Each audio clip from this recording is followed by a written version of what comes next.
welcome to the Advent 7 podcast. I'm your host.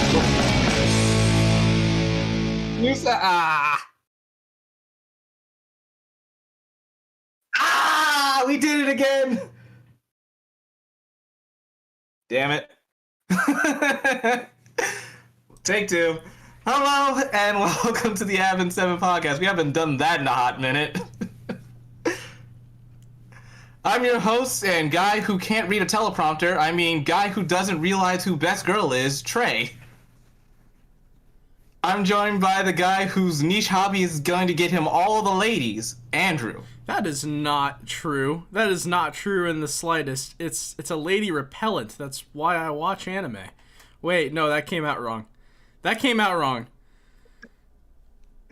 We also have the man of 1,000 harems, Phillip. Huh? That was unexpected. Yeah, that what? It was a joke I made before John showed up. And the new transfer student who's a fan of pink hair, John. Well, I suppose I'll take that one compared to the harem king. I don't know. Out of all your waifus, John, like, what's the most predominant hair color? This asshole has to think about that. We gonna go blue or I have pink? to think about that. We'll go blue. I'll think about it as we go. Pick your poison. It's that time of year where you want to just snuggle up and get cozy with someone. But we're all lonely, so we're gonna watch some anime instead. Yeah. It's, in this case, go buy a body pillow. Before we get started, we'd like to thank you all for tuning in today. If you're new here, we hope you enjoy the show. If you do like the show, leave a like, subscribe, and share this all over social media. Please help us reach our goal of 200 subs by the end of the year. And once you're done here, check out some of our other videos. You can join me in taking my first steps into the Hisui region in my Legends Arceus stream. Pokemon. Let's travel back in time. Let's go back in time and die from balloons. Also, you can check out Andrew and Frank and the boys giving me a crash course in Halo Infinite in more Halo, more Assault. Yeah, that was not my idea, to be fair. That was Frank's idea. I don't stand by that. But we did torture Trey for like a solid 2 hours. It's either very entertaining or very painful to watch. I will let the viewers decide.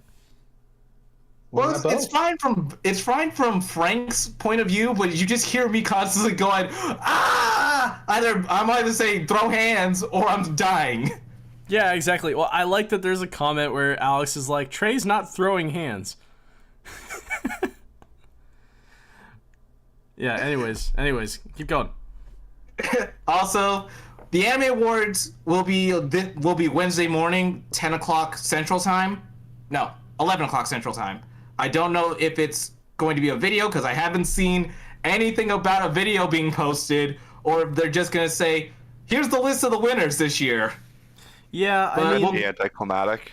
It would be. Like, I would prefer that they did a live stream, because then we could do a live reaction here on the channel. If they don't do a live stream, then I suppose we can always do a podcast after the fact, after we've all seen the results, and we can kind of like discuss it on our own. Yep. So yeah, stay tuned for that. With all that out of the way, let's talk about confessions, misunderstandings, ships, and the general wholesomeness of romance animes. Okay, so the thing I hate most about romance anime is that like 90% of them don't wrap up the story by the end of the season. Or even the show for that matter. The main couple rarely get together by the end of the show.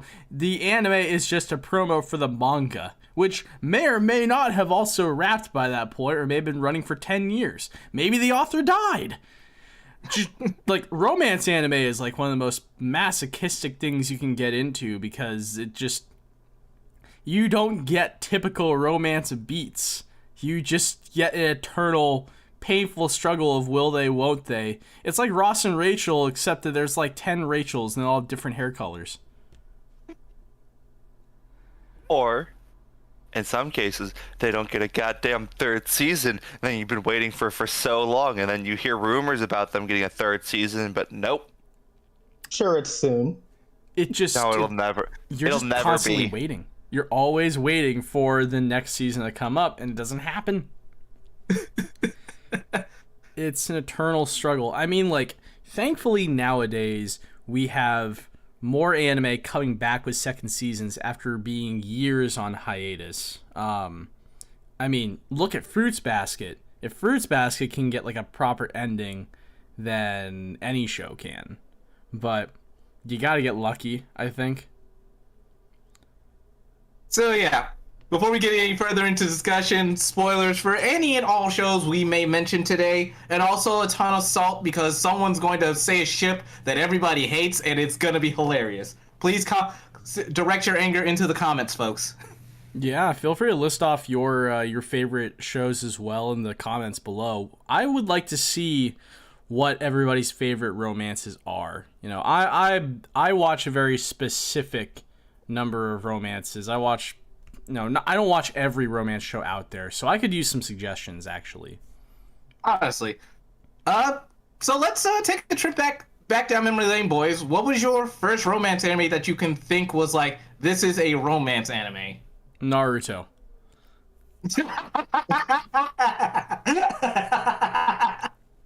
Him and Jiraiya Sensei.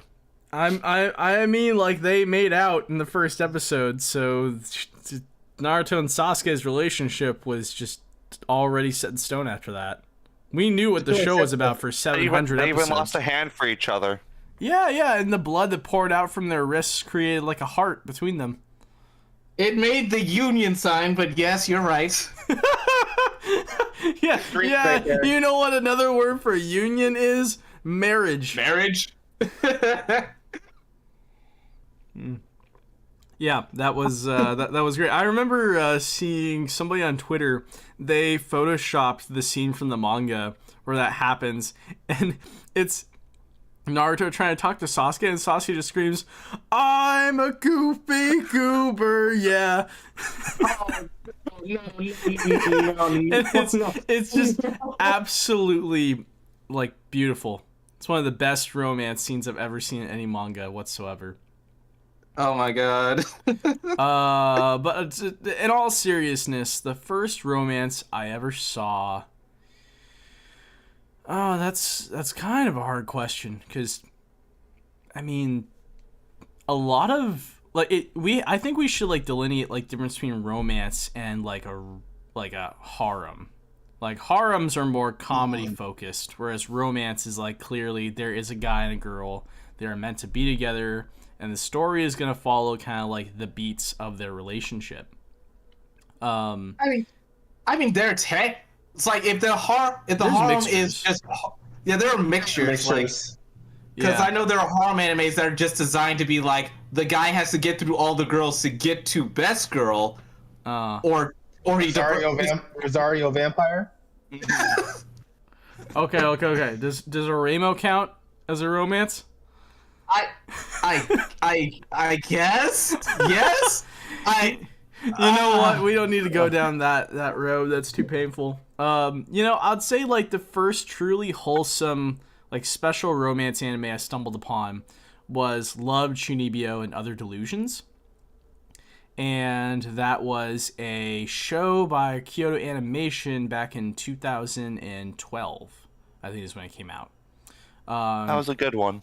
Yeah, Phillip knows about it. A series of light novels adapted into this anime story about this couple. They enter high school, but the girl still has like the Chunibyo, what do you call it? Eighth grade syndrome. Yeah, the eighth grade syndrome. Mm-hmm. Yeah, so she has all these delusions of grandeur, thinking that she's actually from another world, and it's all creativity. Like, she doesn't actually, like she knows she's just a normal person, but she's trying to believe that she's something more. And the main character, he had that phase in middle school, and he decided to leave it behind to have like a normal high school life. He wanted to be normal, which I think we've all learned by now that in anime, when you want to have a normal life, you're going to get literally anything else but. So he unfortunately winds up with her against his will, but over time, they become closer, they learn to care for each other, and it was the first anime I'd ever seen where the main couple that you're rooting for and you're kind of shipping for, the couple that's like on the tin of the box, so to speak, they get together only a little more than halfway through the show. Like, it doesn't take the entire season, and it doesn't end on a cliffhanger. Like, the main couple gets together, and everything that happens after that into the second season is the beats of their relationship and how they grow together, how they learn to go on dates and stuff like that, and keep their relationship a secret at school. It's really adorable. Like, and it's not just because the Kyoto Animation art style, or they make the main girl Rika just like, the most wholesome, adorable thing on the planet, but like they actually do have some like awkward, fun moments together. So yeah, that's probably like the first truly wholesome romance I ever witnessed. I will say, however, the main character, like the dude, he's a total asshat. Like, he like, just is not nice to her for most of the first season. I hate that guy. But it's a good relationship, I will admit. All right. Phillip, what about you? The first one that... See, Andrew said wholesome, and... It doesn't have to be wholesome, it's just that's what I felt like I needed to say. I think the first one that, like... Now, this one took a while to finish for me, was Heaven's Lost Property, I think I remember. Oh my gosh, Because yes! At first, it starts as a very cliche harem anime, where there's a lot of beats. I mean, there is some very clever thing, where you have a battle between the rich people, which definitely would not happen today. What? Yeah, in one of the scenes for the school competition, the two schools have these insanely rich people, and then they see who's richer, and it is absolutely hilarious. And That's then called capitalism. Unfortunately, yes. But what's really great about the show is, at first it seems like a standard harem anime for the first season, and then the second season seems just to complete the same story beats, but adds a little bit more story. However, it wasn't until, like, college where I found the manga, and the manga got completed, and I realized how absolutely perfect that show is. Yes. And how all the beginning beats from the first season, and even the second season, tied in so wonderfully to the last ending of it. There's so many like moments and plot threads that are hidden in the first few chapters that become massively relevant in the ending, and you don't even see it coming. And then the couple is like adorable. I mean, they're not like the picture perfect couple, but I think there are much better couples in anime out there. But for like that one, I think it does such a great job. And I am trying to remember the name. All I can remember is this guy's obsessed with panties, and then... Yeah, I was going to say, the main character is a total pervert. I wouldn't say it's that cute of a relationship, but I mean, but then what happened is, when it completed, I was like, oh my gosh, this is actually a really good show. And then later on, they had the movies made to sort of complete what the TV series couldn't, and tie in with the manga. And it's like, this is a really good romance anime, I'd say. Fair enough. Romance harem. I personally would not classify it as a romance, because it's far more comedy focused, and the main couple never really get together. It is so heavily implied that the main character Tomoki cares so much for the main girl Icarus, like, to the point that he's willing to sacrifice his own life to save her. And restart the universe. Yeah, spoilers for the ending of the manga. Please go read it. But spoilers just for the next 5 seconds. Like, everyone fucking dies in the end of that manga.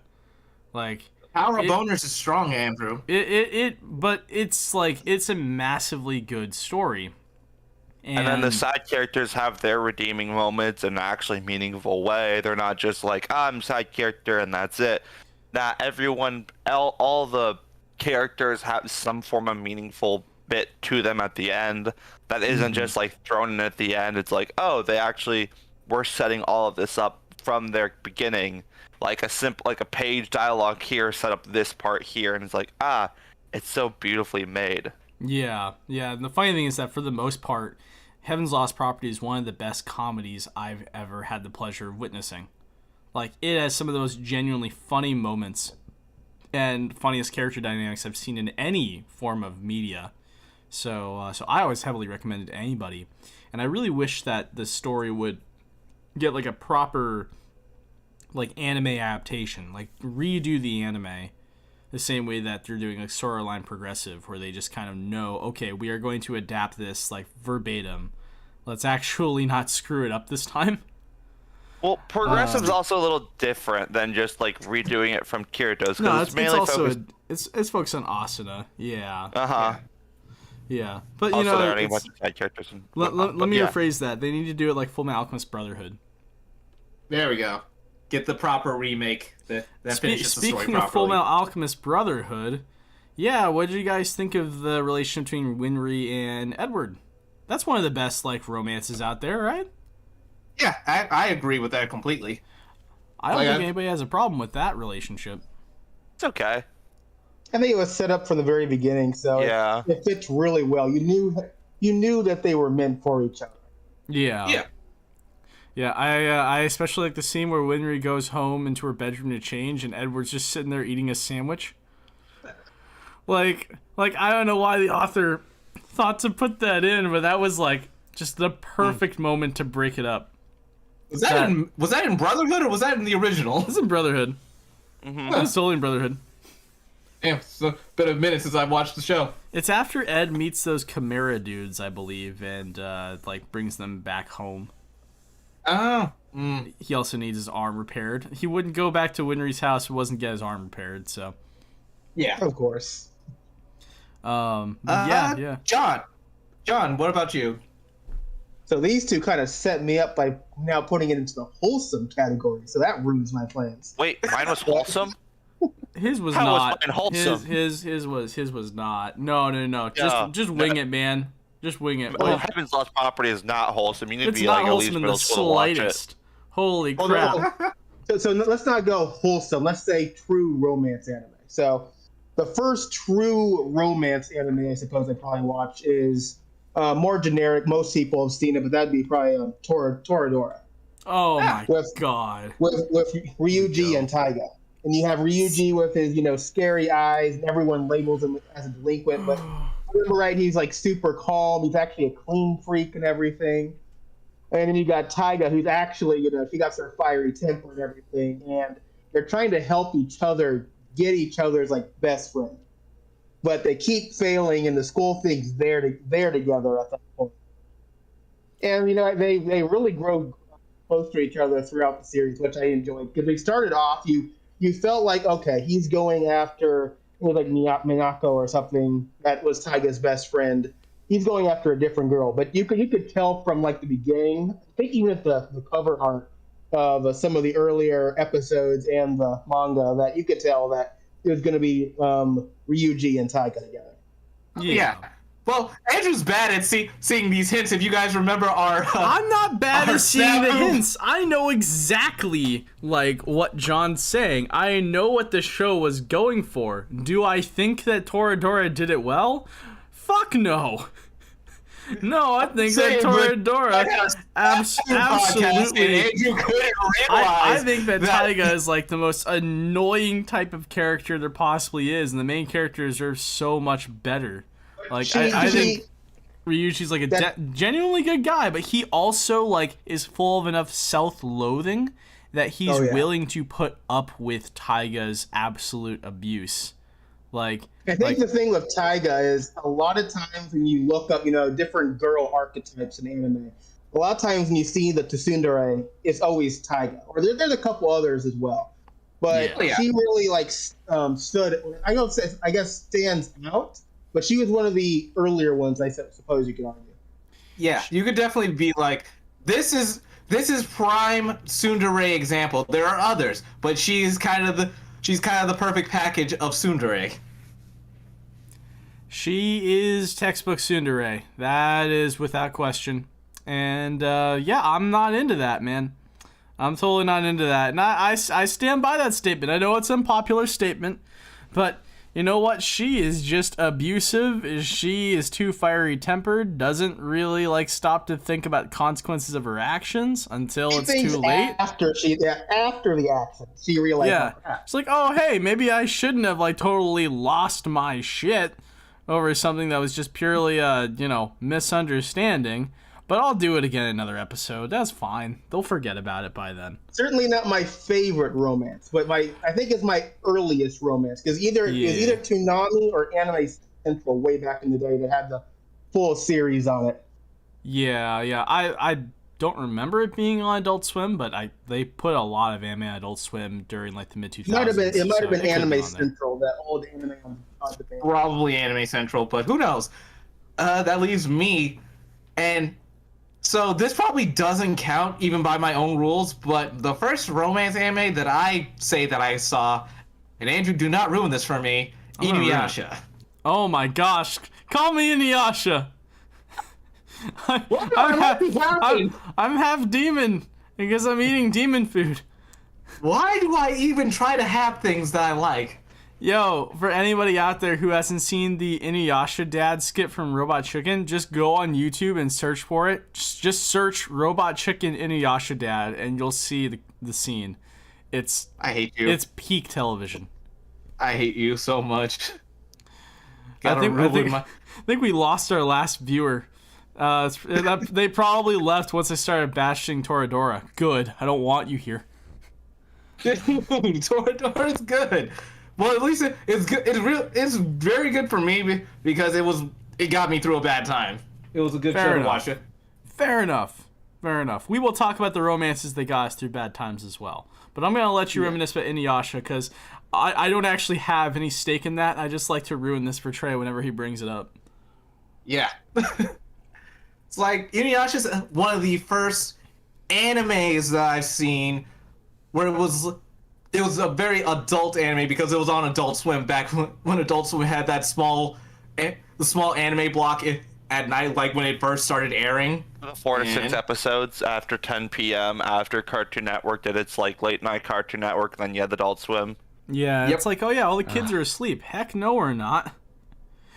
All the kids are asleep. Let's play Naruto episode 2, and your parents walk in once he does a sexy no jutsu. Oh, that's great. Bro, you really have like the worst family history. I'm sorry. Yeah. Oh well. Back to romance. Yes. So Inuyasha, it is one of the.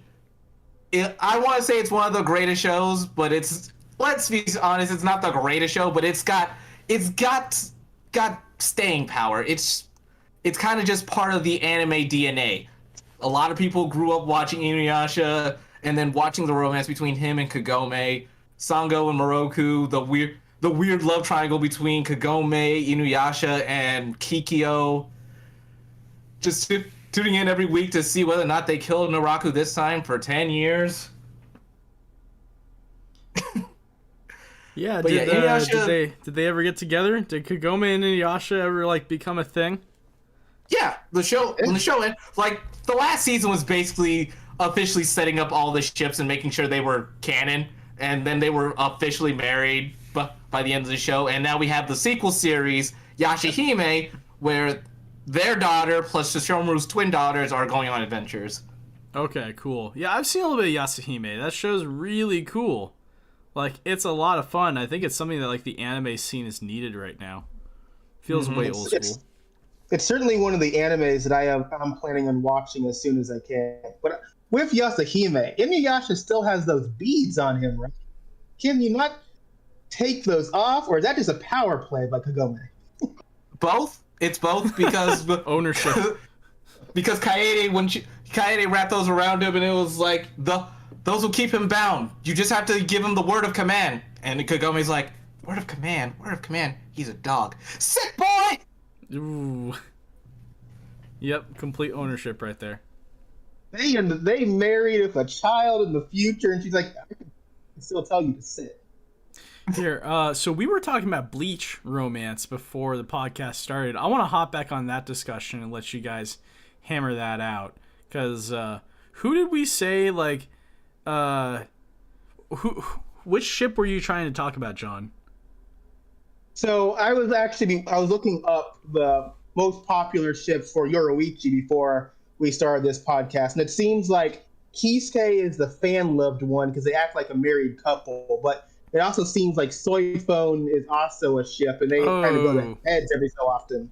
Yeah, no, I can see that. I understand that. I can see the Soy Phone Yoruichi pair up, but only because Soy Phone is so down bad. She is obsessed. Yeah. She is down bad hard for Yoruichi. She was the perfect captain to her, and she is just every time Yoruichi's around, she's a tsundere. She gets the tsundere glow whenever Yoruichi's around. Mm-hmm. Yeah. All her plans with Yoruichi always back. I've never finished Bleach, so I don't know what y'all are talking about. You've never seen Yoruichi online? I'm pretty sure he's seen her. He just doesn't know who Yoruichi is, but he's seen her. Time to Google her. Oh, okay. Here, while he Googles that, I want to say that when John asked us, like, who do you guys ship Yoruichi with before the podcast started, me and Trevor were like, that's a good question. Like, I never thought about that, and I was like, wait, oh yeah, I ship her with me. Yeah, the answer is we simped. We didn't care about. We just simped the character. We didn't ship her. We didn't ship her. We simped her. That's all that mattered. I just wanted to be with her. I didn't want her to be with anybody else. 15-year-old me was also down bad. Her. I think everyone was with your. It's like 28-year-old me is down bad. Well, 27. Getting up there, bud. Yeah, I never cared enough about Bleach. Like, as soon as that vampire arc hit, I just gave up. Skip the vampire arc. Everyone tells me to skip it. Yeah, everyone says to skip the bounce arc. I started on the bounce arc because that was what was on TV. Mm-hmm. And it got me into Bleach because it was dope. Holy cow. Huh? Okay, check this out. So, AnnieList.co has an actual top 50 romance anime of all time list. I told you to look that up. You did tell me to look it up, and I looked it up. I just looked at Google results, but now I see they just have a straight up site, and it's just a long freaking list. Who the heck took the time to make this?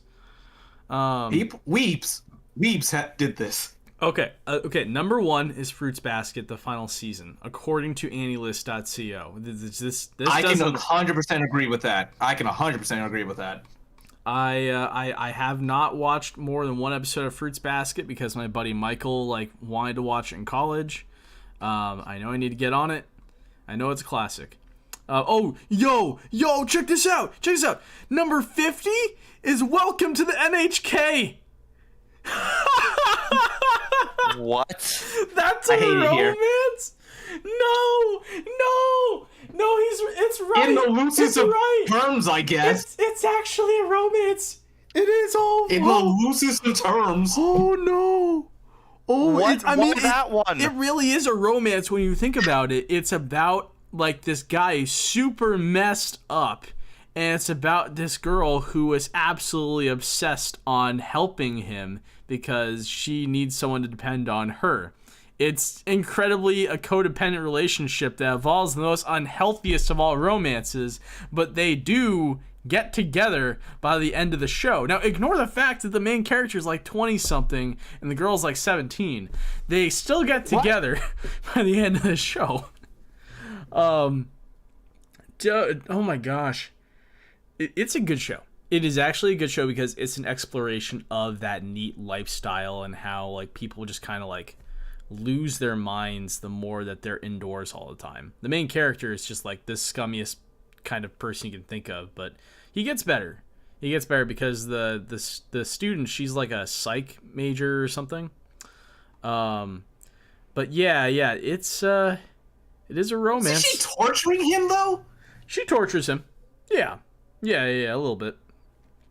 Like, she's not pure or anything like that. She's sadistic in her own way entirely. In fact, the manga that adapts Welcome to NHK goes far more in depth on both of their like psyches.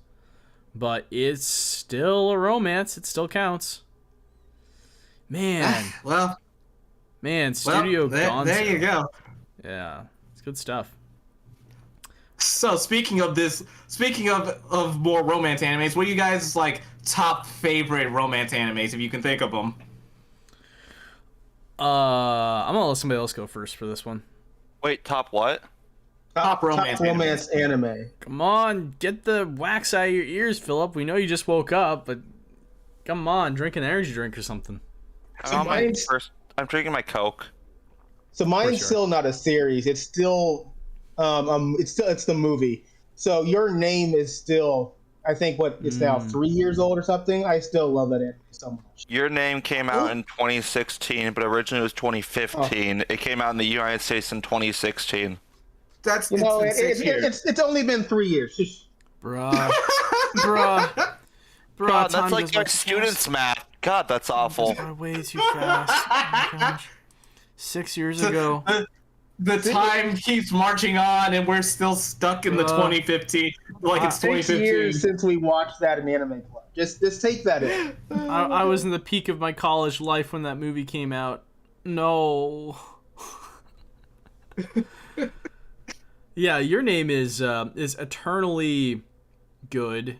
It's a very popular movie, and I think that Your Name works so well because it just hits all the right beats of what a romantic story should be. There's conflict, there's some supernatural elements that keep it interesting and exciting. There's comedy, and the main couple just like they fit together in the right ways because they're both polar opposites in terms of personality, but they're opposites attract. So, actually, no. According to studies, opposites do not attract and usually ends in divorce. So opposites do not. Shut up, Phillip. Let us dream. Well, that might be true, but for the sake of the movie, they don't even get together in the movie. So how is that? I'm sorry, spoilers. They don't get together in the movie. The movie's been out for 6 years. If you haven't watched it right now, that's your problem. At the end. They see each other and like, what's your name? And that's it. This is supposedly. Andrew, you remember the whole time travel nonsense that was going on? Yeah, but we do see them in Weathering with You, so they're together. It's fine. And when you actually look up the couple, I guess there's a light novel that goes slightly past the timeline. When they meet and they cry and they hug at the end, supposedly they get their memories back and they do get married later. So, yeah, and the light novel. That's a bunch of crap. They should have just done that in the movie. Just read the light novel, Andrew. Andrew. No. Okay, it should be in the movie. It's an original movie. They just wanted to lowball you, so the light novel had to make up for it. It's the same way that Star Wars is like, oh yeah, that kiss that Rey and Kylo Ren have, they're actually just swapping life forces. They're totally not making out. The book trying to retcon all that crap. No, what book said that? They totally kissed, and it was weird. It was super weird. I guess we're talking about favorite romances. Full of incest. A lot of it. Yeah, it kind of is.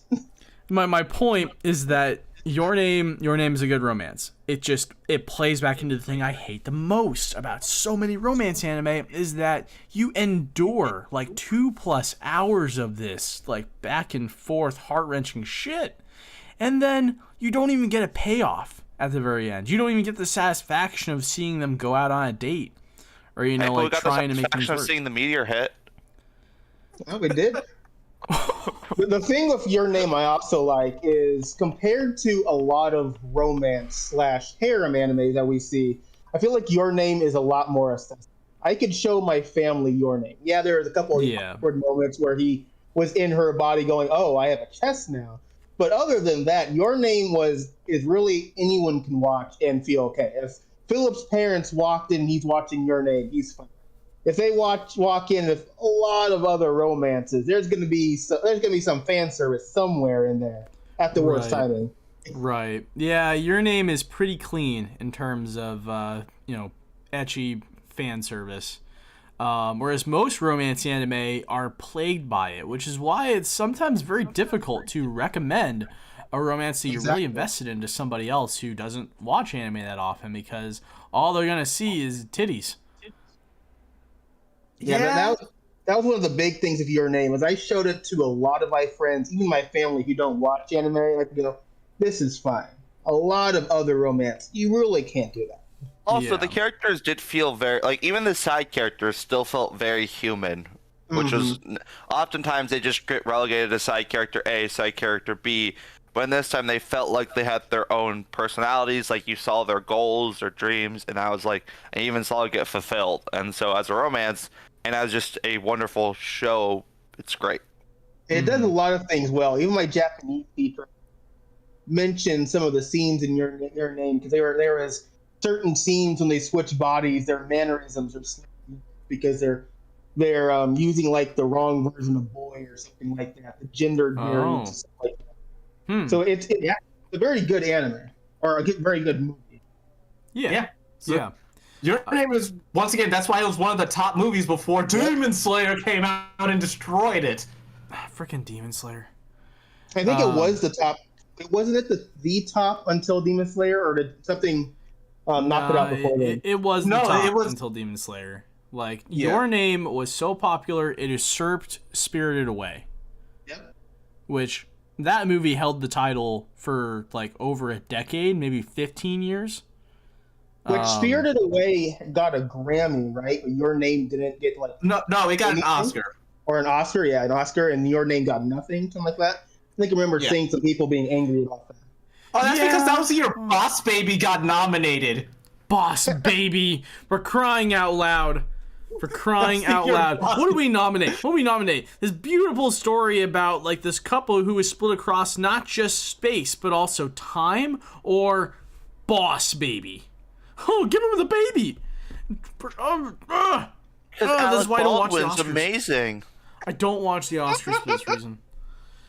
God. But, so, actually, speaking of Spirited Away, would you guys kind of count that as a... There's at least a little romance in that movie. I have not watched Spirited Away.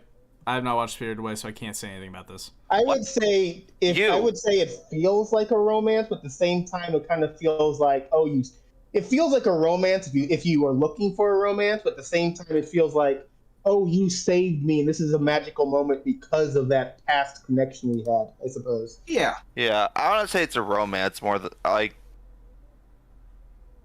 adventure, maybe? It's definitely an adventure movie, but it's just like, it's got that adventure, it's got that slice of life, but it's got that just a little bit of romance in it that it's just like, ah.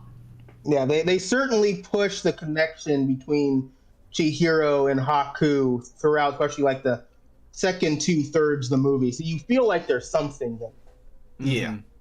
Okay. Sorry, I'll let you go. Go ahead. I'll let you go. Yeah, so I was also going to say another Ghibli movie that is probably... Ghibli obviously does a lot of romance now that I really think about it. Like, Wind Rises, Howl's Moving Castle is like the big one. And then, what was the... Princess Mononoke. It's like Princess Mononoke, Ponyo, and the one with the robots. What was the one with the robots? And Ponyo. There was one with robots? Like the Laputa, the castle in the sky. Oh yeah. Yeah, that's right. No, that was also a romance. Yeah. So, what is your guys' favorite Ghibli romance then? Ah, fuck. Yeah, there we go. That's question of the day, right? Yeah, that was probably a hard one to decide on. The Princess Mononoke relationship is amazing. That's probably objectively the best one. As well. Yeah. Mm-hmm. I'd say that's probably the best one because it's just like both characters are insanely unique and really cool in their own ways, and they become a couple in spite of everything. Like, they both come from entirely different worlds and somehow still like are magically pulled towards each other. So it's really cool. Wind Rises is, in my opinion, the saddest romance that Ghibli ever made. I still like get some I still get a little bit teary-eyed like whenever I watch the ending of that movie for multiple reasons, but especially because, you know, it's not meant to last. They know it won't last, but they make use of the time they do have. Like, they make the most out of it, being together while they still can. And once the time is up, then the time is up. It's really sad, but it's a really good movie, and it's probably one of the better romances Miyazaki made because of that, because of how real that relationship felt. It wasn't fantastical. It wasn't like a happily ever after. It was a like, hey, this is two real people struggling with all the real problems of the world. There's war happening. There's sickness happening. Money is an issue, but they still have some moments together and enjoy each other's company. So, yeah, it's good. So if it's not Spirited Away, I want to say it's Howl's Moving Castle, but Ponyo is actually is a really sweet movie. It's a really sweet movie with the relationship. Man, it took me until last year to finally watch Ponyo. It looked so stupid when it came out as a kid. I wanted nothing to do with it, and I still want nothing to do with it as an adult, but I finally sat down and watched it and realized it's such a great movie. I didn't think of it so much as a romance just because, like, the main characters are little kids, you know, and That's like kind they're of asked if friends, you know. They could be, like, in a relationship when they're older, but to me it felt more like they were bonded by, like, not so much romantic love, but just genuine love for each other, like caring love, kind of. Yeah. Like worldly curiosity. Like, yeah. one of those really strong friendships, I felt. Mm-hmm. Right.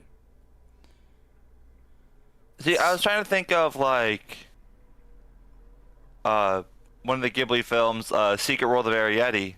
Oh, yeah. And I was looking at the cast. Tom Holland's in it, apparently. Wait, what? Seriously? Oh my god. Yeah. Huh. That's interesting. When did Secret World of Arrietty come out? Like 2000, 2010. 2008. Yo, 2012. how the heck did he get into that movie? Tom Well, Holland it's just voices the the dubbing leading process. role of So. Wait, he Dude- doesn't have the lead. Dude was like that's 10 a different or 11. dub. That's a different role, or a different dub, because I know the lead guy in that movie was supposed to be David Henry from Disney Channel. I remember that. Oh yeah, he did the. Huh. They're different voice. If Tom Holland was in it, then it might have been for a different dub. It might Yeah. have been Yeah, for So maybe. you said British 2012, right, Phillip? That's yeah. when the initial release date in the United States was February 17th, 2012. Okay, maybe United States, because the release date was 10. I was wondering maybe if the dub came out later or something. Because I remember Disney was like pushing that movie so hard on Disney Channel. Yep. But Because that's why I know who the lead guy was David Henry and the lead girl was Bridget Mendler. I think it was Bridget Mendler. Sounds about right. But move. yeah. No, that's really cool. I mean, if Tom Holland was in it, he would have had been like 10 years old at the time. Like that's insane to me. Like if he had a role, it would have been like a different kid in the movie, which would be still cool. I would like to take this moment to bridge back into movies by the director of Your Name. I can't remember his name off the top of my head. The director. Mamoru Shikai? Something like that? No, Shinkai is correct.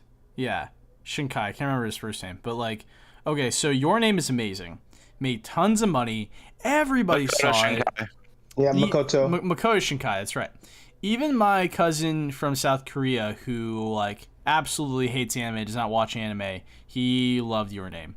So I just, yeah, it's that perfect type of anime movie, modern day anime movie that you can show even Philip's parents. Yeah.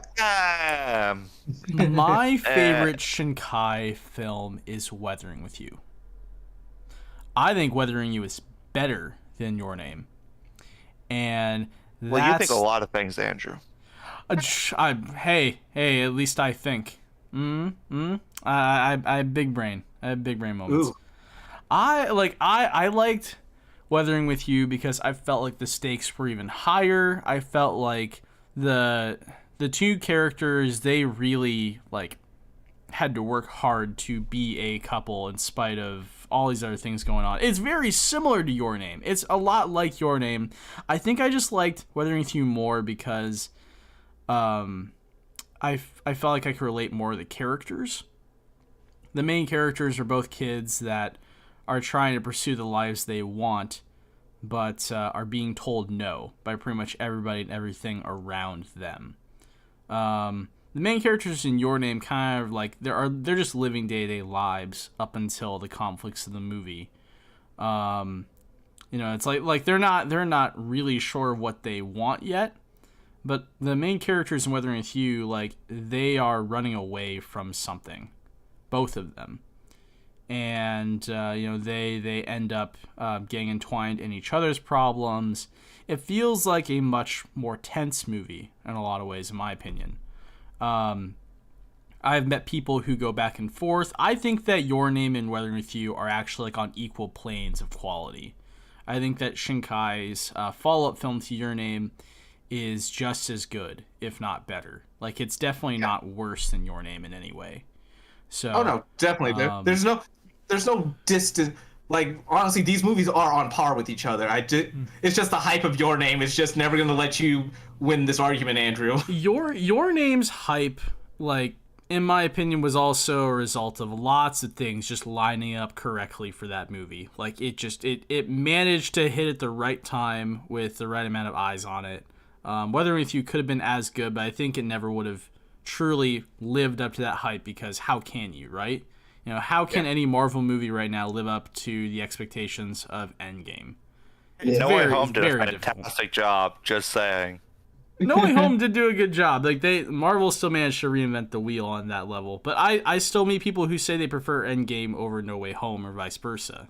Like, I think those movies both are on, like, an equal plane. But No Way Home doesn't necessarily, like, exceed it in every single way.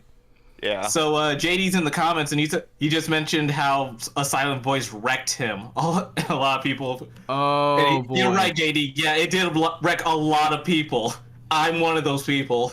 Manga is better. So silent voice. Be that person, Philip. Don't you be that person. Philip's here just be the dissenting asshole. Who's just like, oh yeah, you like that, huh? Oh yeah, that's fine. I'm just saying the manga was absolutely perfect, and while the movie was okay, the manga. Well, you know what? This ain't a manga podcast. This is an anime podcast, so you showed up to the wrong podcast. All anime are designed to promote manga, according to most Japanese magazines. Just okay, saying. well, Philip's gonna sit off in the corner by himself for now. We're in the dunce cap, but in the meantime, yeah, like silent voice. That movie, yeah, I teared up a little bit during that movie too. The animation is stellar. Kyoto Animation, I think they were at their peak at the time that movie came out. And Silent Voice does a really good job of tackling romance along with social anxiety and a lot of the problems that kids face in like modern school life and things like that, like trying to make genuine meaningful connections when you're so afraid of being judged or when you feel incredibly isolated from everyone else. Like that's what Silent Voice was really about. Trey, like, I'll let you kind of take this from me because I think you might have some positive things to say about the movie. Oh yeah, well, Silent Voice, in case you don't know the plot, it's just it's a movie about a lot of things that, especially our generation and younger, kind of hits hard and it hits home, of bullying, being disabled in some way. But the two leads, the lead girl is deaf and could not, and only speaks in sign language. So the lead guy bullied her when they were younger. Probably not. Obviously, kids are terrible to each other. Yeah, he absolutely bullied her for her, disabilities. Yeah, it was a mix of things because when she tried to speak in school one day, everyone made fun of her for not being able to talk. Also, if you haven't checked out Ranking of Kings, please check it out. Where the heck did that? Oh, I see where you bridged that. I'm saying they're both. Nice plug. Anyways, continue. But yeah, so kids are they're all making fun of her, and eventually the movie flashes forward to when they're teenagers, about 16.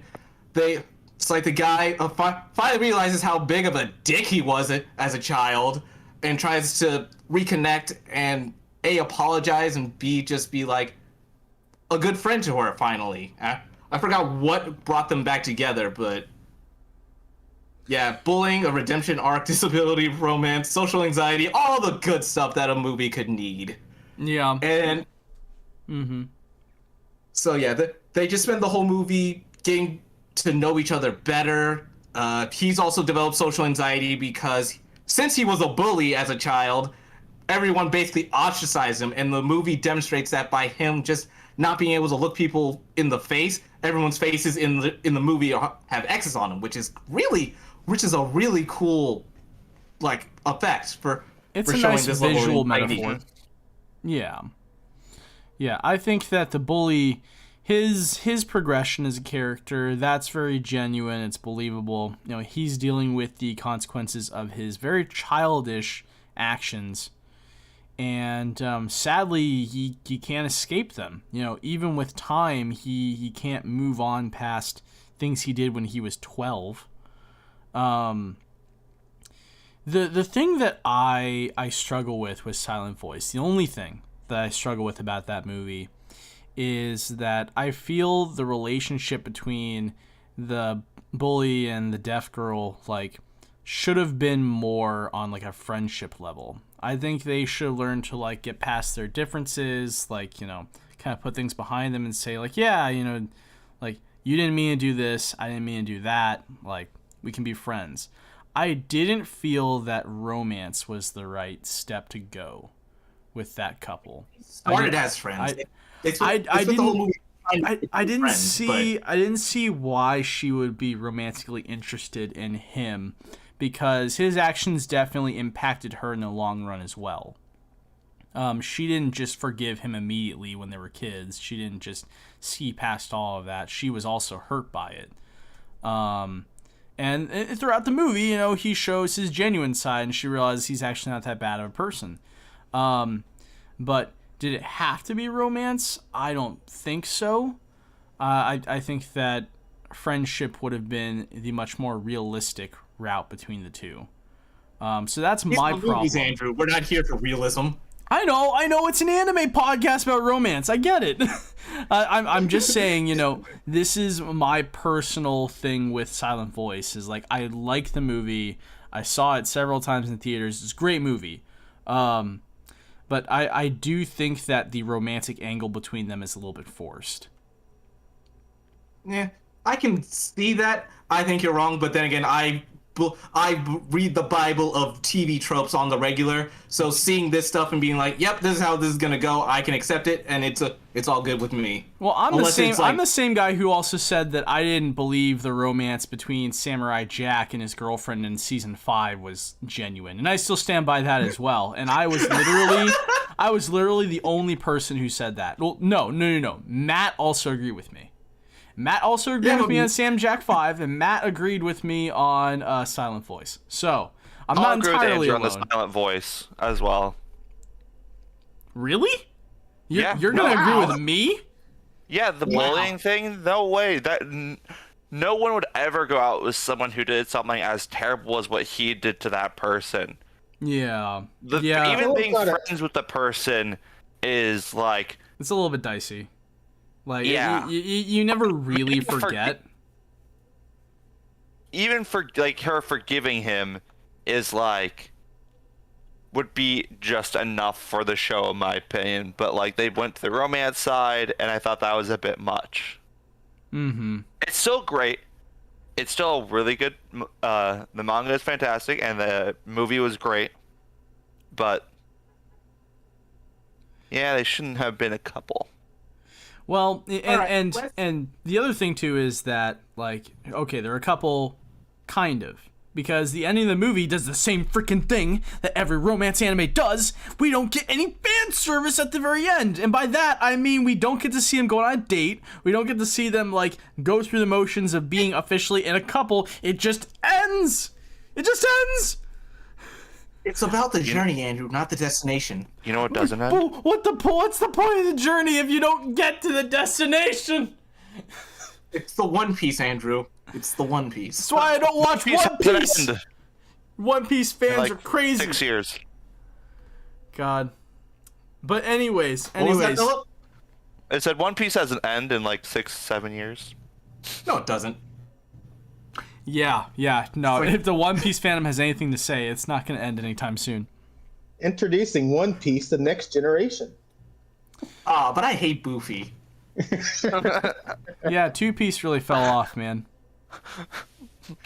Okay, Hold up. JD's got something good to say. He says he was taking signing classes at the school for the deaf/hard of hearing, and she was there visiting. I do think the romance angle was forced, but it never fully got there. Yeah. Okay. Yeah. You know, I agree with JD on that.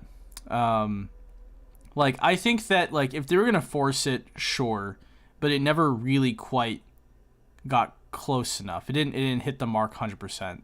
But it is what it is. It's still a good movie, and like practically the last 3 opinions I've given have all been minority opinions. That's kind of what I'm here for, is to give the minority opinion. I'm sure there's gonna be like 100 people that tell me I'm wrong, and that's fine. That's totally fine. I'm still I mean, if we trying can to get 100 people to view this, that'd be great. But let's rename let's the podcast. Rename the podcast to Silent Voice is an Awful Romance. Immediately 5,000 views. Just change the thumbnail so it says that clickbait is the key. Look, Let's they removed the dislike button, so we don't need to know how many people dislike it. Guys, Edmund Seven's trending and all of the. Oh, It's like, ooh, we're trending. Oh no.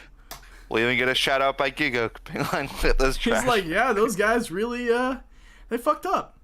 Imagine in Gigak's voice him just saying, yeah, those guys, they really fucked up. That means I'll get DDoSed and, We'll be fine. We'll be fine. Yeah. We're too small. Take it away, We're Trey. too small for the world to care. Next step of the podcast. Where are we going? We're swerving into deeper territory, boys. Hop in the boats. It's time for the shipping wars. Oh no. oh, jeez. Andrew's gonna hate mine. What, are they all furry couples? No. So, That's my job, Andrew. No, that's Can right. I say mine? Silly me. Yeah, go ahead. Alright, so the first one, I think Andrew will like, is Usa Ritsu from the Kawaii Complex. I don't remember has- that. You've never seen Kawaii Complex? I figured you would have, but No. it's a nice one. That one, it's a cute couple. Happy they turned out well together. But the one that I know Andrew will hate, Shinji and Mari. Oh my god! Why do you do this? Why do you do this? Are you kidding me? No! No! Okay, even Evangelion fans, all you Evangelion fans out there, you know that was a forced relationship. There was no lead up to that whatsoever. What was the point of Mari's character being in the movies except to be the out for Shinji? That's all she was at the very end. Why does she like him? What? That came out of nowhere. I'm gonna have a heart palpitation. God dang it. It was the best way to end the series, in my opinion, was having Shinji Because and there's Mari no other together. way to end this series in a happy way without giving him a freaking out. It was an absolute cop-out. Okay? If he ended up with Rei or Asuka, hell, Kaoru! Have him be in a relationship with Kaoru. That would have been more believable. But, oh my god. You really think... Be real with me, Phillip. You actually think that was a good, believable relationship? You think that some hot chick with glasses and big boobs is just gonna literally... No, shut up and listen to me. You think that she's just gonna fall out of the sky into the ocean, lend you her hand and be like, let's go home, I'm gonna save you? Do you really think that someone's just going to do that without any type of lead up? No dates, no implied moments together, no romantic connections. She fell out of the sky, literally, and landed on top of him on the top of the school rooftop. That's like the most fairy tale kind of introduction for any character. Holy crap, my head hurts so much. Oh my god, you John, say something else. John, say something else, please. Get us out of here. Well, can I explain why I think they're... Oh no! No! So, we're just saying our favorite ships, and never said it had to be realistic in your guys' description of the ship. You just said list your favorite ships. Okay, why is it your favorite? Why is it your favorite? You did what you were supposed to do. Why is you it did your what you were favorite? supposed to do. We're moving on. No, I want to hear this. The reason why I think they work out really good, one, also technically Mari is affected by the Evangelion curse. She's actually, as creepy as it is, she's one of the few people in that world right now that will also live together with Shinji. But then what's also really great about those two is that the fact that it does give Shinji a complete ending. It does give them a nice, good, happy ending where they escape from that world and end up as a married couple in the real world. And I think that is a beautiful way. You just like glasses, don't you? Yes. I mean, is he wrong, though? I mean, I will admit, Mari is one heck of a waifu. Don't get me wrong. She's the best girl out of all three Eva pilots. There, I said it. I hate you Evangelion fans anyways, so don't at me. Also, her fight scenes are really cool. Just saying. They are. When She's she just badass. sacrifices her arm, just shove it down the angel. That was like, yes, she's perfect. She's too perfect. That is the thing that irks me. Is you just don't want Shinji to be happy. That's what you don't want.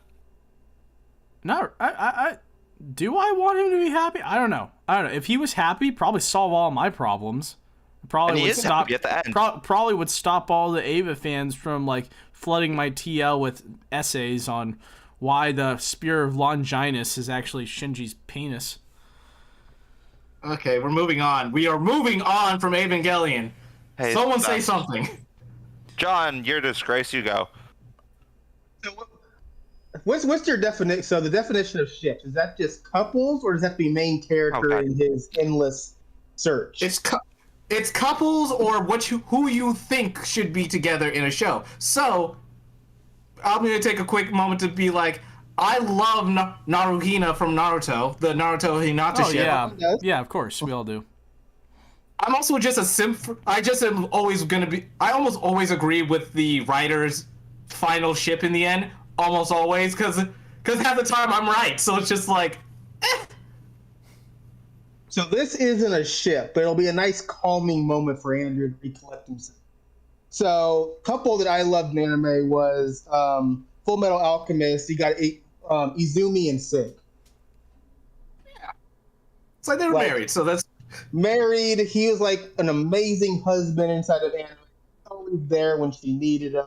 He's doting at points. He was boxing and a homunculus at points.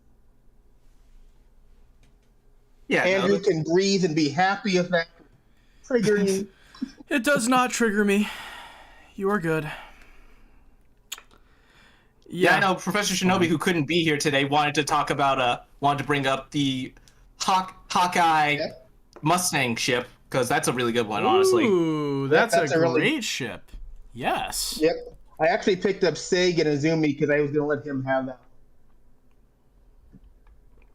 So yeah, it's like that is both their natural relationship of sharpshooter and flame alchemist.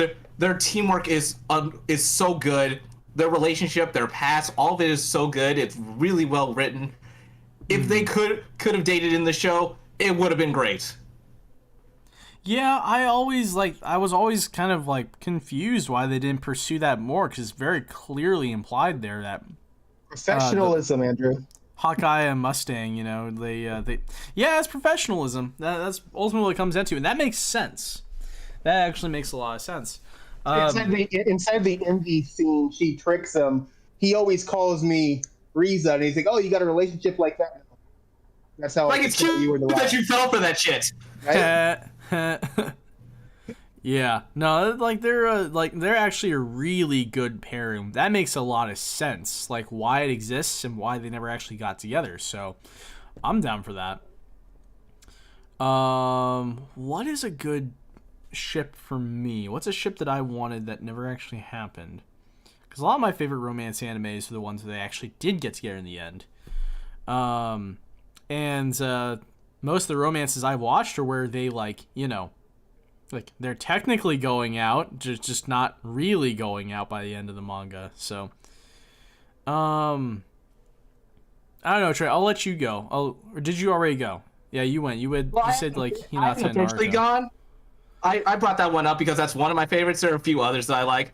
Real quick, JD in the comments, one of his favorite ships is from the irregular at Magic High School, specifically Erica and Leo. I did not watch that show, but is Erica and Leo the brother and sister on, like, the cover there? I don't know. I don't want to know. I'm too afraid to look it up now. Hey, it's the brother-sister anime, so I'm down for that. Fine, my favorite ship is Kirino and Kyosuke from Aremo. Yeah, God, those guys are clearly not a toxic relationship Don't whatsoever. act like that's your favorite ship. Like, man, they're so good together, and clearly, you know, like, it's totally gonna work out for them. Like, it's and not you don't an act like that's abusive your favorite ship. relationship in the slightest. Yeah, it's hard for me. Actually, you know what? I know. It is not the brother ship, sister ship. It is not the brother sister ship. You better not say anything with domestic girlfriend. Well, now I have to say domestic girlfriend. Actually, it's Komi and Tadano from Komi Can't Communicate.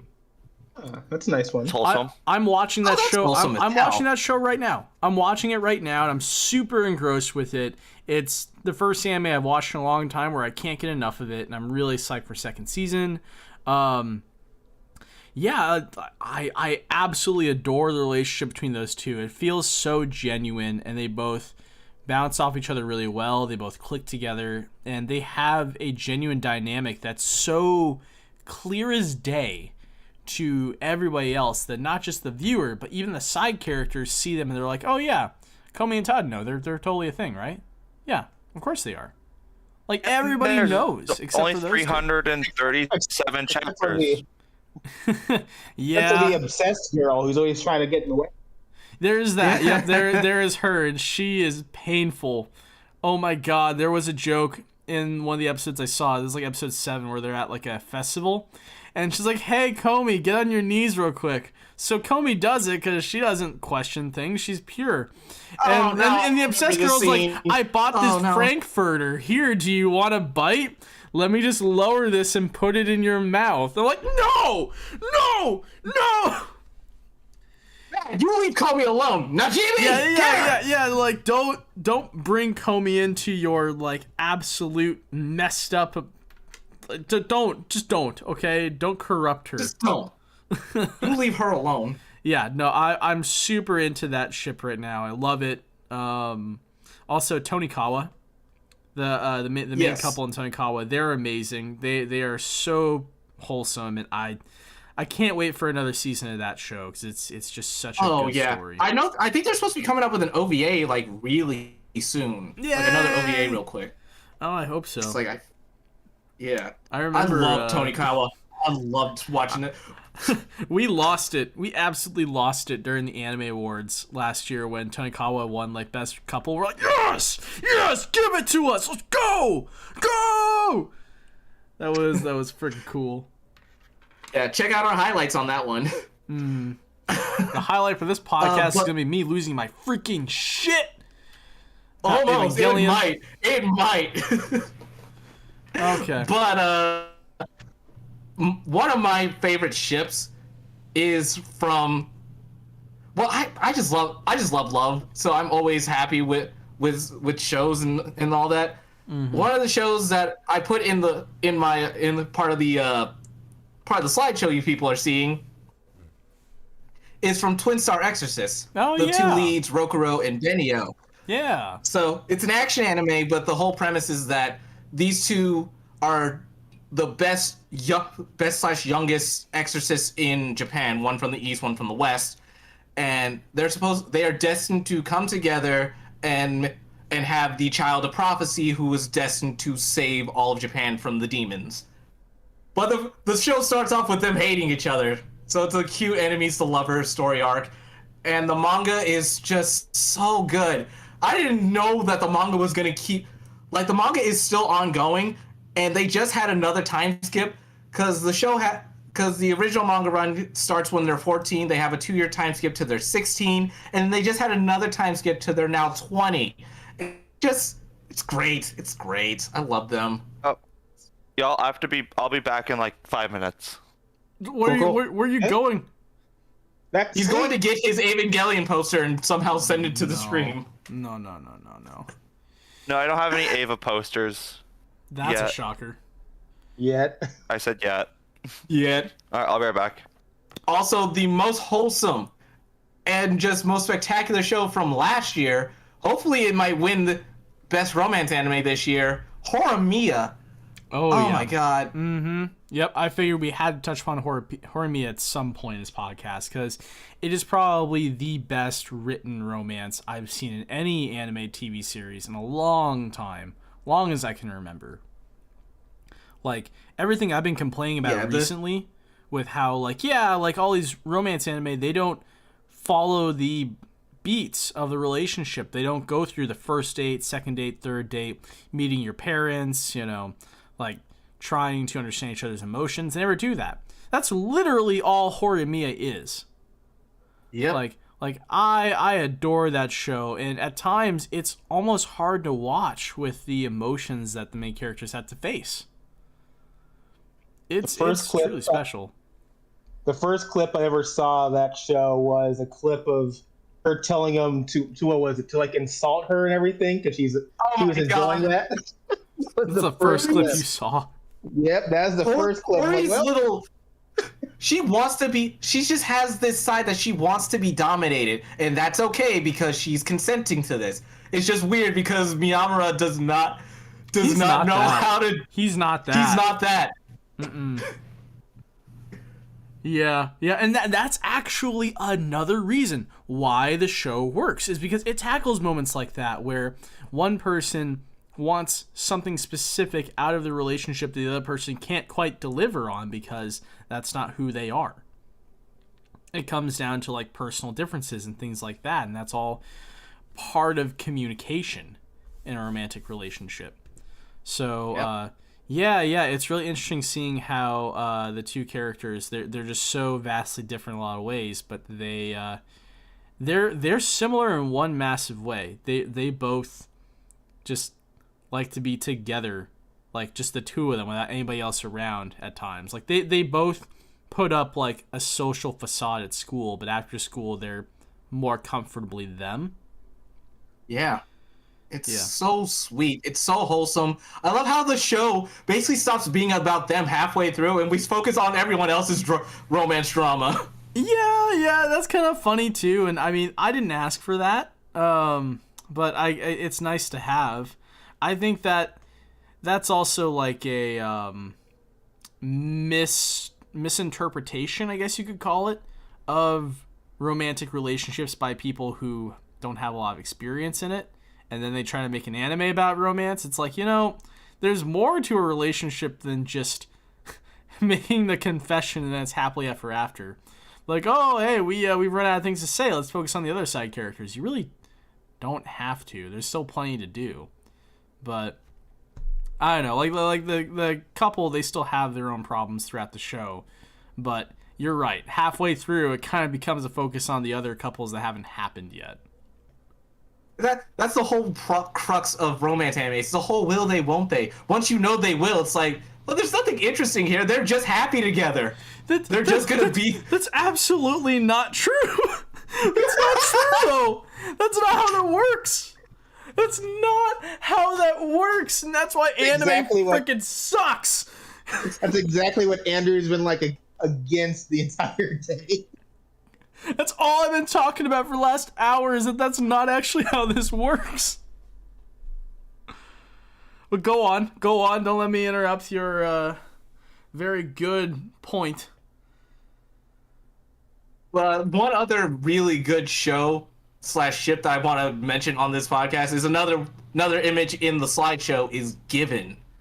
Oh, here we go. It's like gotta get all the love in here, including boy love. And Given is the whole show is written as just a music anime, but oh my god, the romance between the lead guy, it's so funny watching the show because the entire band all of them are gay, and they eventually all just end up dating one of the other band members. The band members date within the band, which is like an absolute no-no. And like the band members even establish that early on. It's like, look, no relationships, no girlfriends, nothing. And it's like, but what about boyfriends? Like, damn it! What about boyfriends? Yeah, literally, like in the latest OVA, where like both couples, because the band is 4 people, right?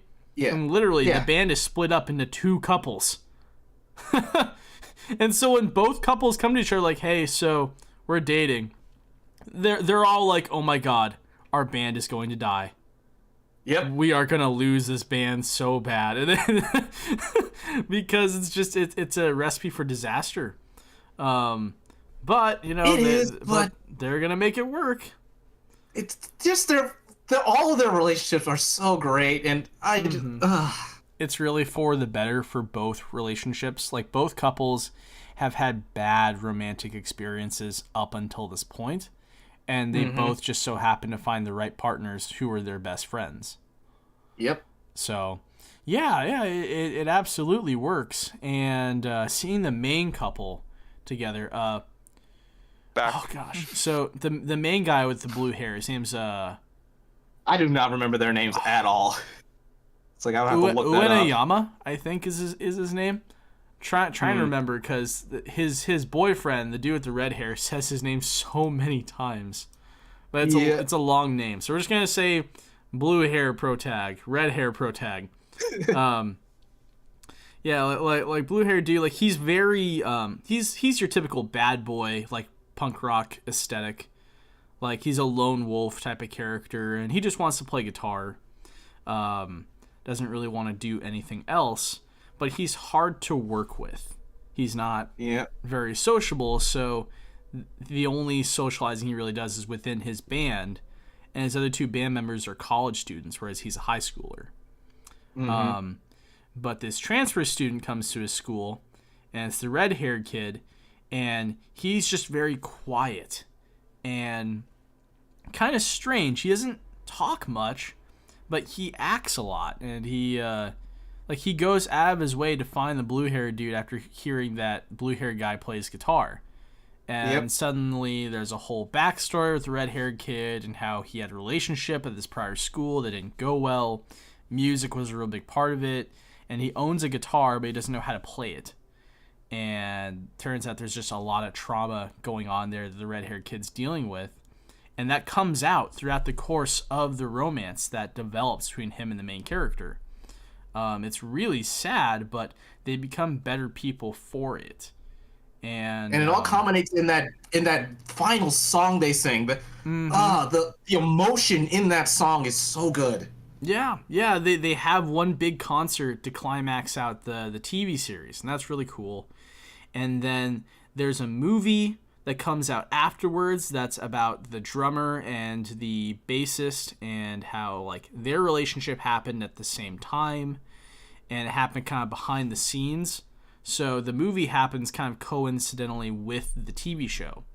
And then it's a little bit of both. It goes afterwards as well. Yeah. And then the OVA takes place like right after the climax of the TV show. So it's really interesting. You're seeing this one story play out, but from multiple perspectives, from multiple romantic relationships. And get this, it's still about music. Like, it's still about playing guitar and like kind of like buying your first set of equipment and learning how guitar pedals work and amplifiers and drums. I play guitar, so I'm really interested in all that. And I was like, holy crap, this is all super accurate. This is actually like very close to what it really is like to try and become a musician. Is you have to buy the equipment, you have to learn how it works, you have to learn how to record, and you have to learn how to properly play with other people. So yeah, Given is it's really special. Anybody who's watching anime right now deserves to give it a try. Yep. So JD posted this in the comments. Every show with a relationship between the protagonist or slash deuteragonist trails off after they get together. At least if the show is built on the will they, won't they. Even non-anime like Bones and Castle and all that. Yeah. So yeah. that gives me a good segue into basically our last topic of the day, non-anime romances. So I'm opening the floodgates for if you guys do anything besides watch anime. Here's your time to talk about a show, a ship, a movie that is romance related. Okay, so Scott Pilgrim, romance between him and Ramona Flowers is just like, it's iconic by this point.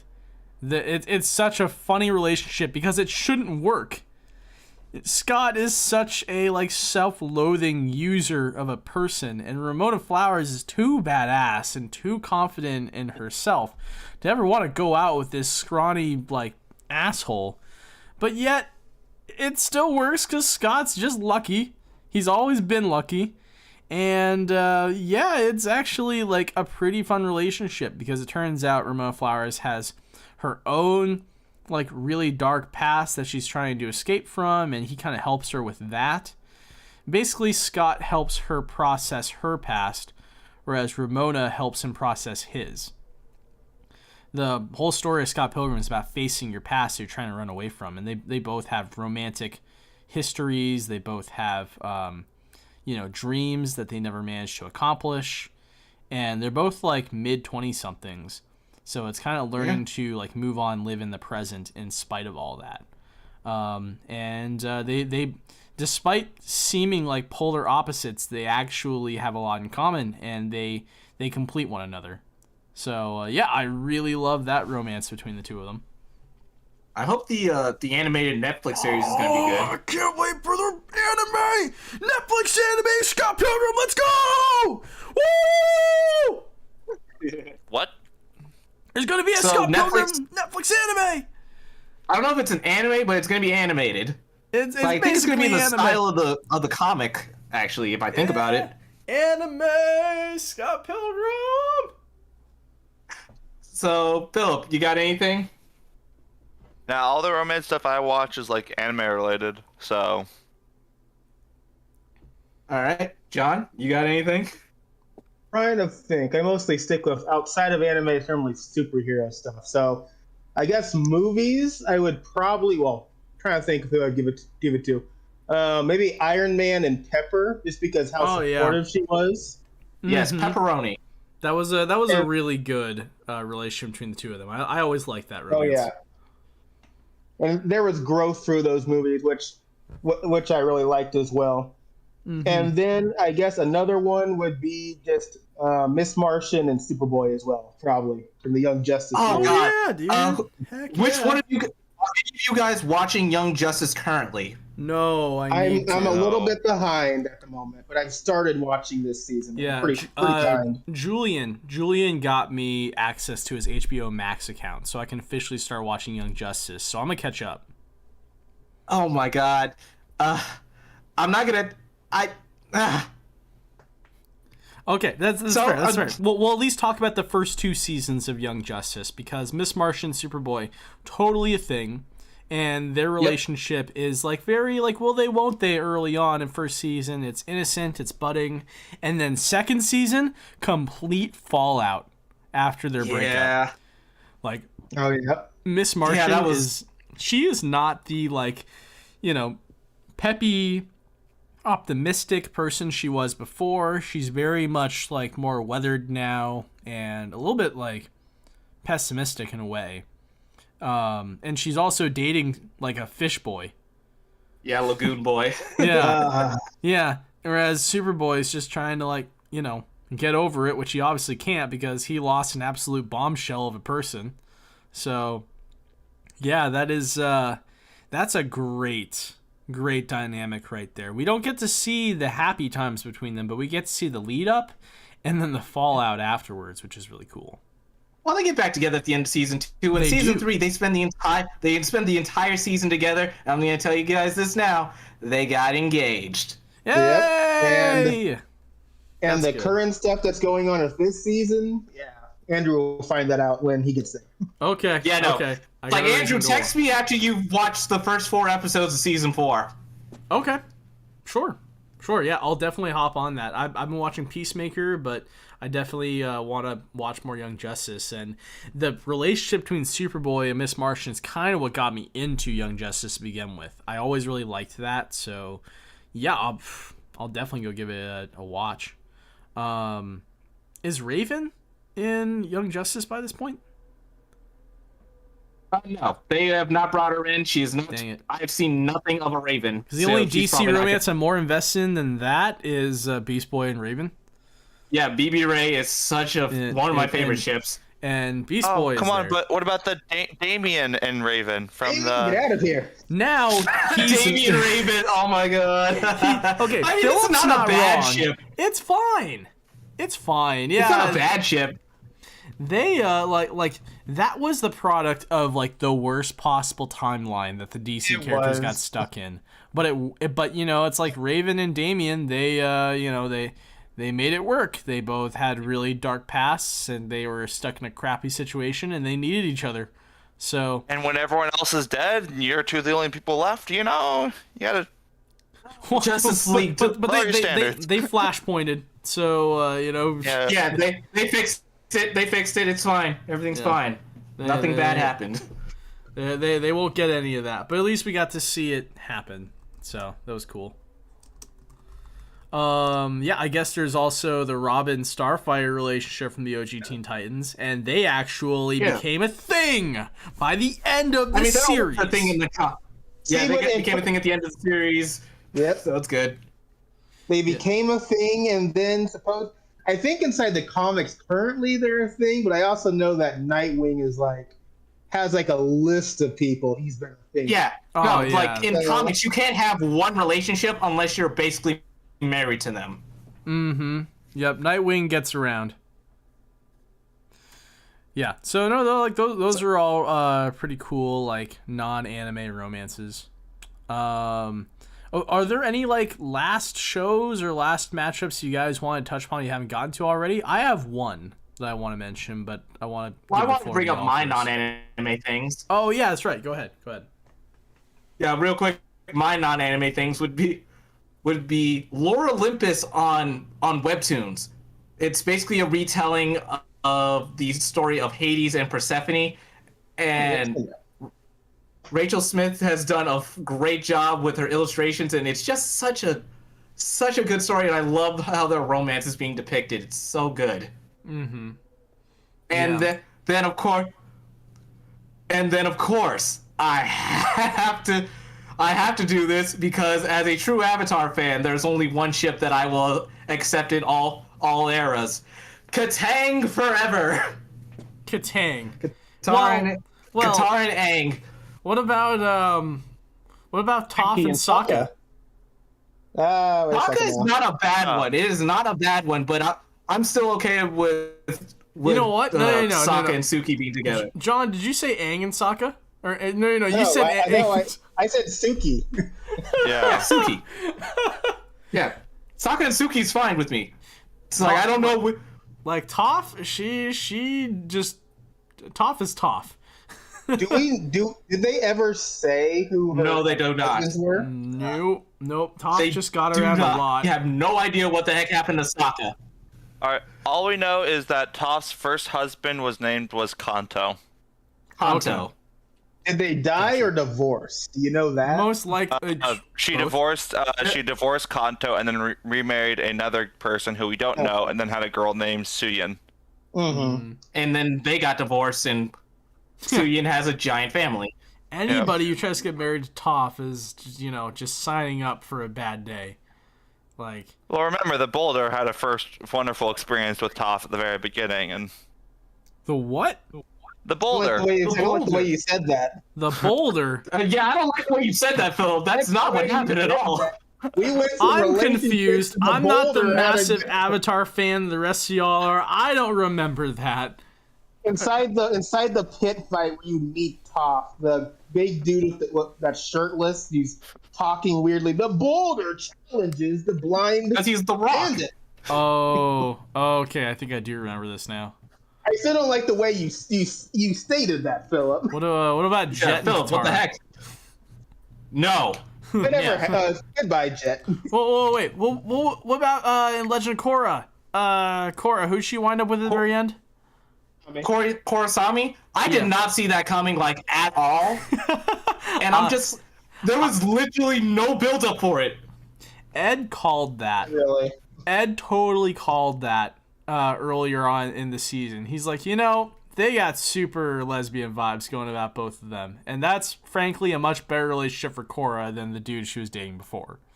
And I'm like... Definitely. They have a better relationship. I just didn't see it coming. I was like, are you sure, Ed? I don't really see that. And then it happened in the very last scene of the last season, last episode. Yeah, I'm like, kiss. oh my god.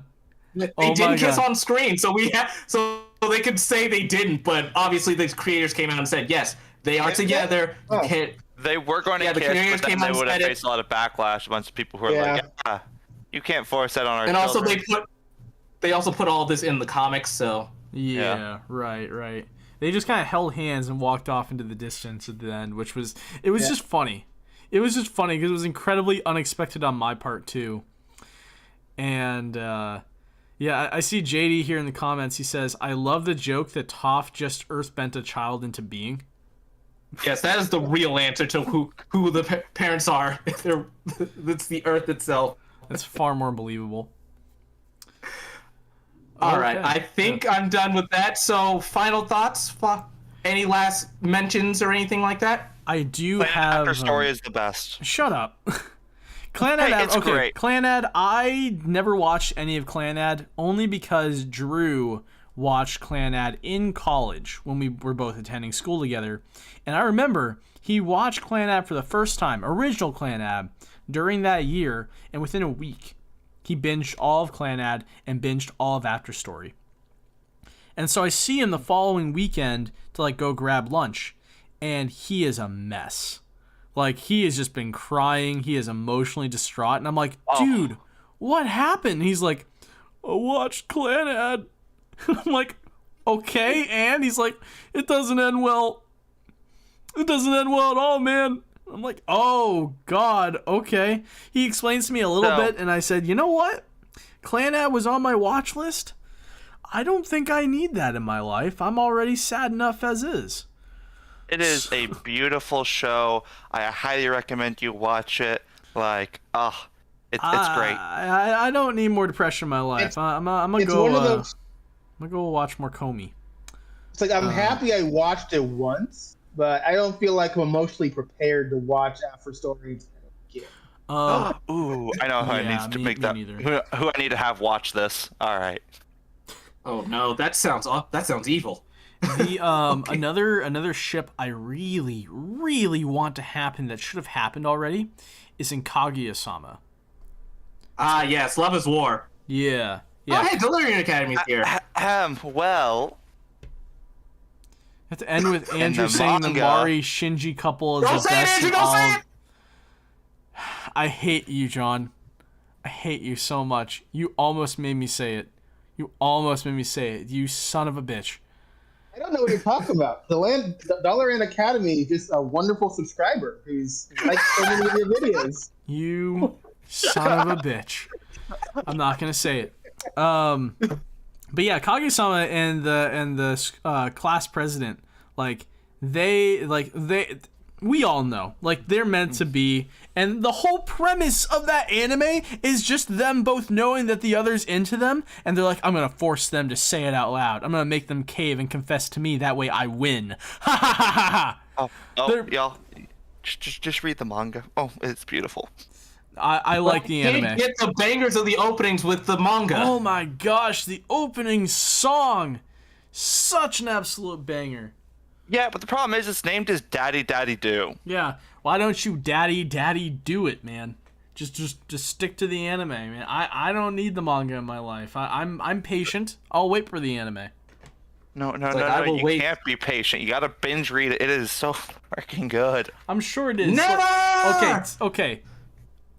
Riddle me this. Do they make more progress in their relationship in the manga? Or is it just constantly a back and forth right now? Oh no. So you're on season 2 right now, right? Yeah. Yeah. What beat did season 2 end off of? That's a good question.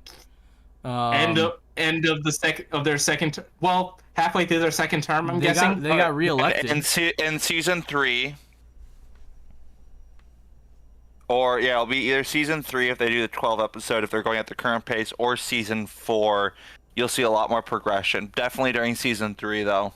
Okay, that's exciting. Cool. I'm looking forward to that. Can't wait for season 3. And it's you'll absolutely... also see more. And you'll see more character development on a lot of other people's parts as well during that time. Okay. Okay, cool. And season 4, and they could probably get up to season 5 or 6 if they go at a decent pace, or if they pull a 7 Deadly Sins and ruin it all in one season. But you have to like be trying. You have to try. And they did try. Did try. They tried super hard with that show. Yeah, no, that is a fantastic couple. I remember complaining to Trey during last year's Anime Awards because I was like, okay, the Kaguya-sama couple is on the list of nominees, but they're not a couple. They're not a couple. It's like the award was best couple, and they weren't a couple yet. The only couple that actually like were together on that list of nominees was Tonikawa, which was objectively the best one. But still, I was like, yo, I'd love to vote for Kaguya-sama if it deserved it, but it doesn't because they're not there yet. The whole premise of the show is still a competition between the main couple to see who will like cave first. They both know that the other person likes them, but they refuse to just rip off the Band-Aid and like say, oh yeah, I like you too, because that would be showing weakness. Yep. And neither of them can show weakness in front of the other because then they'll get ridiculed for sure.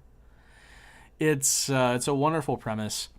One other show I need to give a shout out to, because I know that Drew is going to berate me if I don't mention this by the end of the podcast. There was an anime that came out in 2012, and it's called Mayo Shiki. It's a story about this, again, totally normal dude, just wants to have a normal life. Attends the same school as this super rich girl who is absolutely adored, most popular girl at school, all the best grades. She is not the love interest. No, her love interest is her butler, the most handsome boy at the entire school, who is just, like, again, almost as highly admired as the most popular girl at school, and all the boys are jealous of him, all the girls are in love with him, until the main character accidentally stumbles into a bathroom stall where he sees the butler boy go into the bathroom. Turns out the butler boy is a girl. It's like, Japan has a problem with identifying genders. Yeah, it really does. It really does. And it's super obvious in the anime. It's like, that is a girl. That is absolutely a girl. But I watched this anime my senior year of high school into college. In fact, it was the summer between high school and college. And it was the first time I'd ever seen like a romance anime that was as funny as this one. And Mayo Shiki, like, it's not, I'm going to say it outright, it's not really anything special. You know, it's just a fun time. But it has a dedicated fan base, and it has a super sweet ending in the manga. The anime, again, there's only one season. It kind of just ends, unfortunately.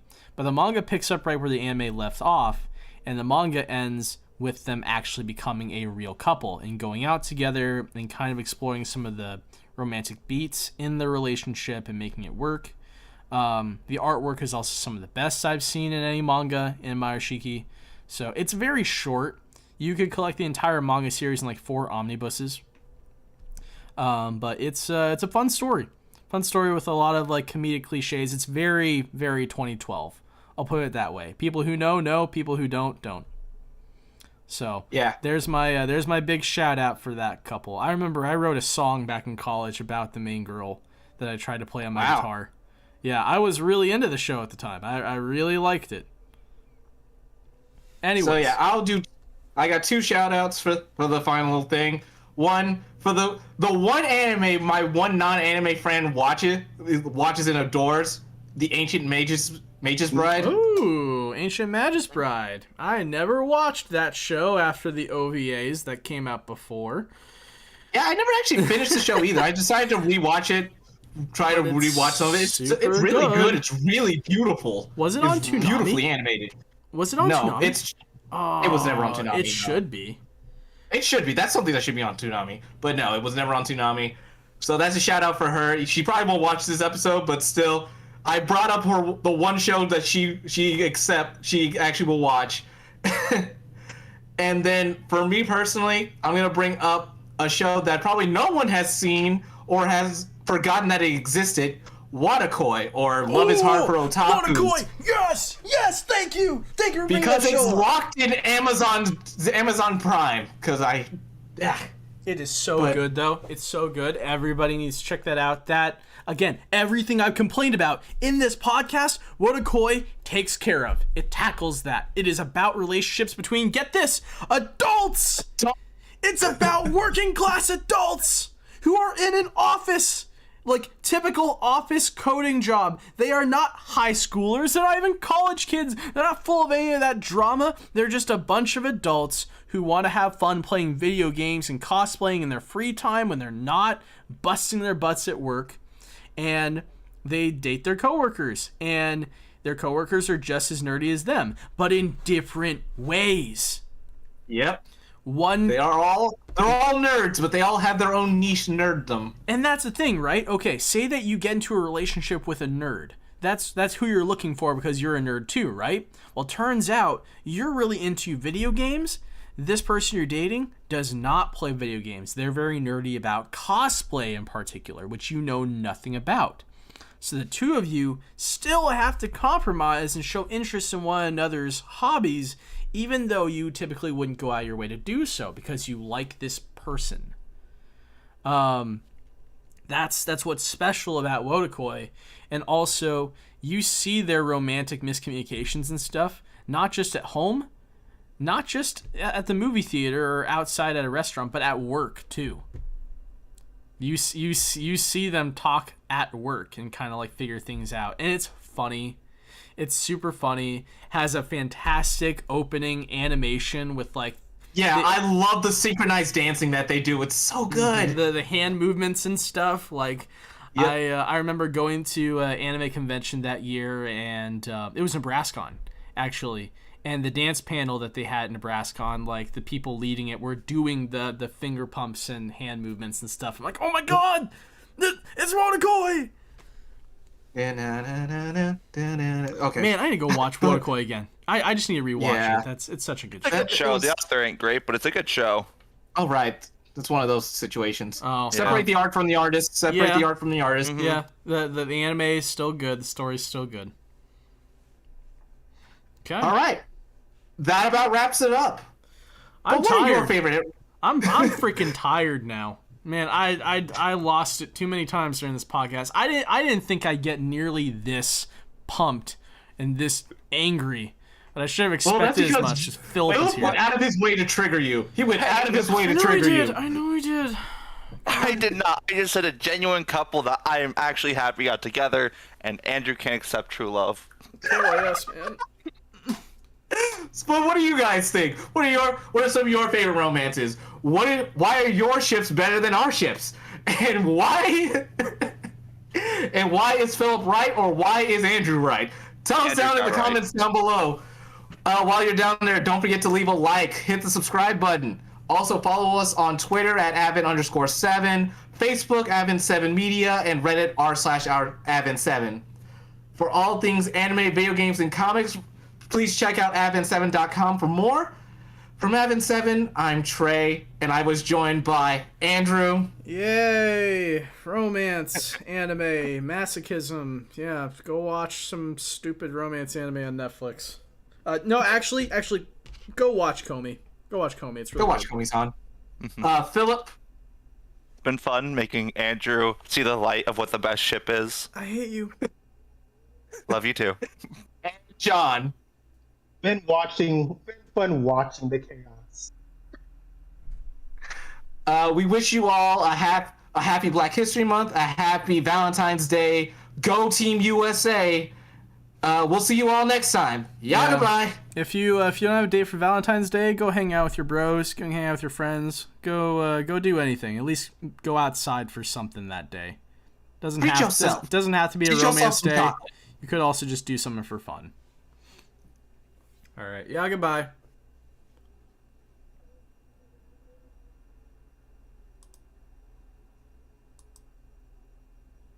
Okay, we're done. All right, that was fun.